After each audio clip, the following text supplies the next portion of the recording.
নমস্কার, আমি বিক্রম আর তোমরা দেখছো মহাকাল ড্রয়িং একাডেমি। আজকে তোমাদের জন্য একটি বসন্তী পঞ্চমী অর্থাৎ সরস্বতী পূজার কম্পোজিশন নিয়ে এসেছি।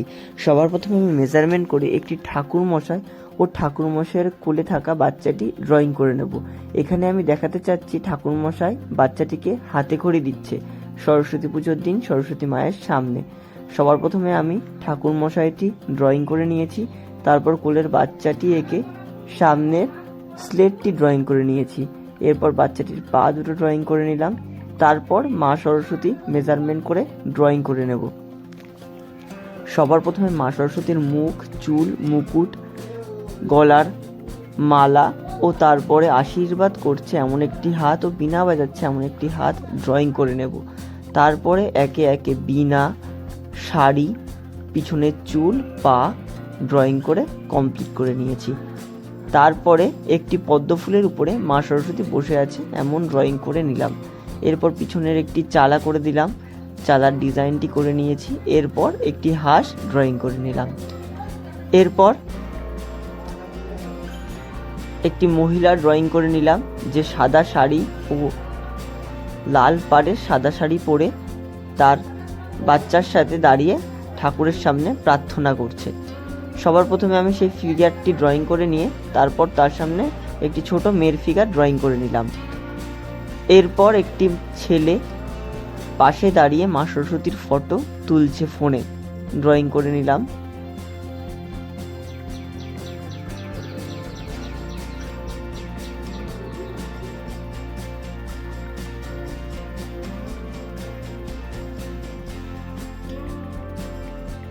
এরপর বাইরে একটি জানলা ড্রয়িং করে নিয়েছি এবং জানলা থেকে একটি বাইরের দৃশ্য দেখা যাচ্ছে সেটি ড্রয়িং করে নিলাম।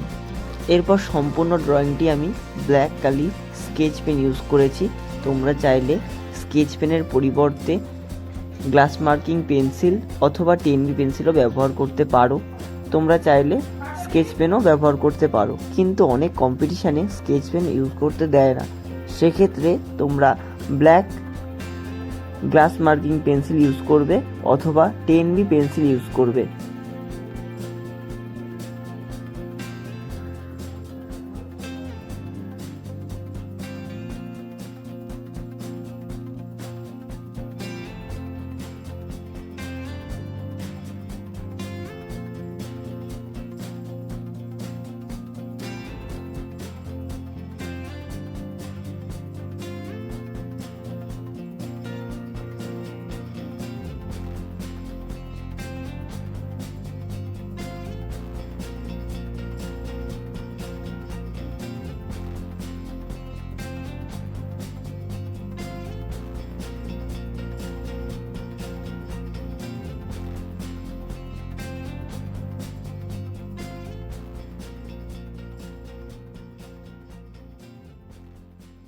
এখানে সম্পূর্ণ ড্রয়িংটি আমার স্কেচ পেন করা কমপ্লিট হয়ে গেল।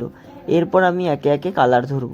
সবার প্রথমে জানলার বাইরে যে অংশটি আছে সেটি কালার কমপ্লিট করেছি। সেখানে আকাশে কালার করেছি, তারপর গাছে, তারপর আস্তে আস্তে দূরের গাছে মিক্স কালার করে নিয়েছি। এরপর জমিতে, তারপর বাড়ির চালে, বাড়িতে, তারপর রাস্তায় ও তারপর বাড়ি যে জমির উপরে আছে সেই জমিটি কালার করে নিয়েছি। এরপর বাড়ির দরজায় রং করার পরে আমি আস্তে আস্তে সরস্বতী ঠাকুরের নিচের অংশটি অরেঞ্জ দিয়ে নিলাম, তারপর ব্রাউন দিয়ে নিলাম। এরপর সম্পূর্ণ জানলাটি ব্রাউন দিয়ে শেড দিয়ে নিয়েছি ও পর্দাটি পিঙ্ক ও রেড দিয়ে মিক্স করে নিয়েছি। এরপর সম্পূর্ণ বাড়ির দেয়ালটি স্কাই ব্লু কালারটি খুব হালকা করে ঘষে দিয়েছি। এখানে ডিপ কালার ইউজ করলে ভালো লাগতো না। এরপর পিছনের চালাটি স্কাই ব্লু কালারটি ইউজ করে নিয়েছি। তারপর আস্তে আস্তে রেড কালারটি দিয়ে পিছনের চালার ডিজাইনটি কমপ্লিট করে নিলাম। এরপর বাড়ির শানে গ্রে কালারটি ইউজ করেছি এবং মা সরস্বতীর গায়ের কালারটি করে নিলাম। এরপর পদ্ম ফুলটি পিঙ্ক ও রেড কালারটি দিয়ে কমপ্লিট করে নিয়েছি। এরপর মা সরস্বতীর ব্লাউজে অরেঞ্জ ও শাড়িটি ইয়েলো কালার করে নিলাম। এরপর মা সরস্বতীর গহনায় কালার করে সম্পূর্ণ বীণাটি ব্রাউন ও ইয়েলো কালার দিয়ে মিক্স করে নিয়েছি। এরপর মা সরস্বতীর চুলে ব্ল্যাক কালারটি দিয়ে কমপ্লিট করে নিলাম। ঘাসে ইয়েলো কালার দিয়ে নিলাম, সামনের ঘটে ব্রাউন ও ডাবে গ্রিন করেছি, মিষ্টি ফলের কালার করে নিলাম। এরপর সম্পূর্ণ মেঝেটা হালকা করে গ্রে কালার করে নিলাম।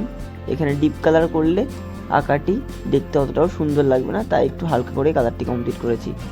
এরপর লাল পাড় সাদা শাড়ি কমপ্লিট করে ব্লাউজ অরেঞ্জ রঙের করে নিলাম। এরপর সম্পূর্ণ রামাবলিতে লিখে নিয়ে রামাবলিটি অরেঞ্জ করে দিলাম ঠাকুরমশাইয়ের গায়ে। তারপর ঠাকুরমশাইয়ের হাতে পায়ে ও জামার রঙটি করে ধুতির রঙটি গ্রে করে নিলাম। এরপর ইয়েলো কালার করে নিলাম পাঞ্জাবির রঙটি ও পাজামার রঙটিও করে নিলাম। তারপর সম্পূর্ণ হাতে পায়ে ব্রাউন শেড দিয়ে ফেস কালার দিয়ে হাতে পায়ে ও মুখের রং কমপ্লিট করে নিয়েছি। এবার সম্পূর্ণ মাথার কালারগুলো কমপ্লিট করে নিলাম। আমার সম্পূর্ণ আঁকাটি কমপ্লিট হয়ে গেল। এই আঁকাটি তোমাদের কেমন লাগলো কমেন্ট করে অবশ্যই জানিও। পরবর্তী ড্রয়িং নিয়ে আমি আবার সামনের রবিবার দুপুর 12:30টার সময় এই চ্যানেলে উপস্থিত হয়ে যাব। তোমরা আমার চ্যানেলটি সাবস্ক্রাইব করে রেখো।